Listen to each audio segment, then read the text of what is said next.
कुछ सोच रहे न हम कुछ कर रहे हैं, जैसे शांत बैठे हैं। अब हम अंदर से कुछ नहीं हम कर रहे हैं, जो हो रहा है उसके हम साक्षी हैं। इसे चुप साधन कहते हैं। समझ पा रहे हो अब चुप साधन का मतलब क्या होता है? जैसे मन में संकल्प बन रहा है तो हम तो नहीं बना रहे ना, मन में संकल्प हो रहा है, बुद्धि को चिंतन कर रही तो हम तो नहीं कर रहे ना। चुप साधन का मतलब जब तक अच्छे महापुरुषों से संग से इसका रास्ते नहीं समझो तो ऐसा लगेगा इसे चुप साधन कहते हैं। नहीं नहीं नहीं, ये चुप, इसमें कहीं चुप हो, आप चुप होके देखो। नहीं, वो तभी मैं परेशान हो जाता हूँ। हाँ तो उसे चुप साधन का मतलब जो सब, ये बहुत अच्छा ज्ञान मार्ग का साधन है। क्या इसमें है? स्थूल शरीर की चेष्टाएं रोक दी, लेकिन सूक्ष्म शरीर की चेष्टाएं चलती हैं।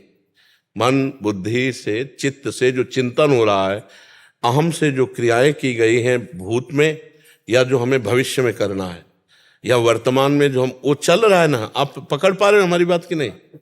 अब कहाँ चुप कहाँ है? चुप तो नहीं ना। इसी में चुप ढूंढना है कि इन सबको मैं देखने वाला हूं, मैं करने वाला नहीं हूं।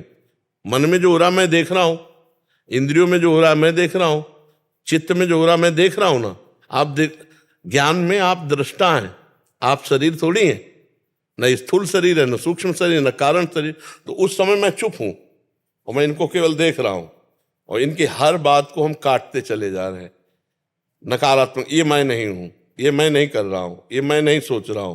तो इससे क्या होगा कि ज्ञान बढ़ेगा और आप इनसे अलग होते जाएंगे। वो मोक्ष मार्ग का साधन है, जो आंतरिक साधन है कि मैं कभी देह हुआ ही नहीं, मैं कभी अंतःकरण हुआ ही नहीं, मेरा कभी स्वभाव है नहीं, मैं आत्मस्वरूप हूं और मैं इनमें फंस गया हूं। तो 2 मिनट से ही 5 मिनट से ही थोड़ा अलग होके देखे, ये ज्ञान मार्ग का साधन है। समझ जाता हूँ।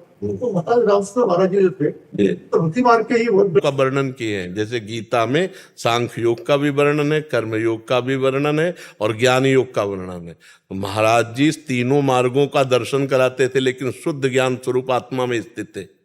समझना, शुद्ध आत्म स्वरूप में स्थित ज्ञानी महापुरुष थे महाराज जी। जो थे श्री स्वामी राम सुखदास जी, शुद्ध ज्ञानी महापुरुष थे। जो भक्ति का रहस्य है वो ज्ञान का भी रहस्य है, दोनों एक ही जगह पहुंचते।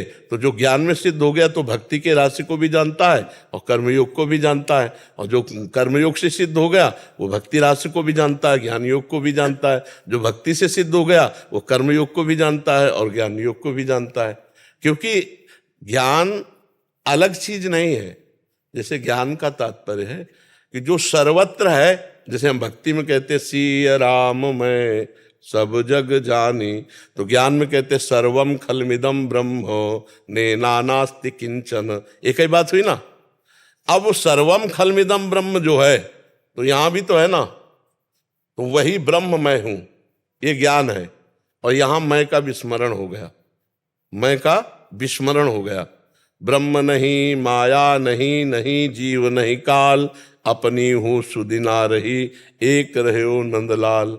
एक केवल भगवान में प्रीति, जैसे गोपी जनों की प्रीति ऐसे भगवत। तो स्वामी जी महाराज ज्ञान सिद्ध महापुरुष थे, संपूर्ण भक्ति के रहस्य के ज्ञाता, कर्म योग रहस्य के ज्ञाता थे। तो जब ये ज्ञान की बात आती, ये जो मार्ग समझना होगा ना कि कौन सी बात भक्ति की और कौन सी मार्ग ज्ञान की है और कौन सी मार्ग कर्म, ये ज्ञान मार्ग की बात है कि हमको उसका साक्षी भाव होना है।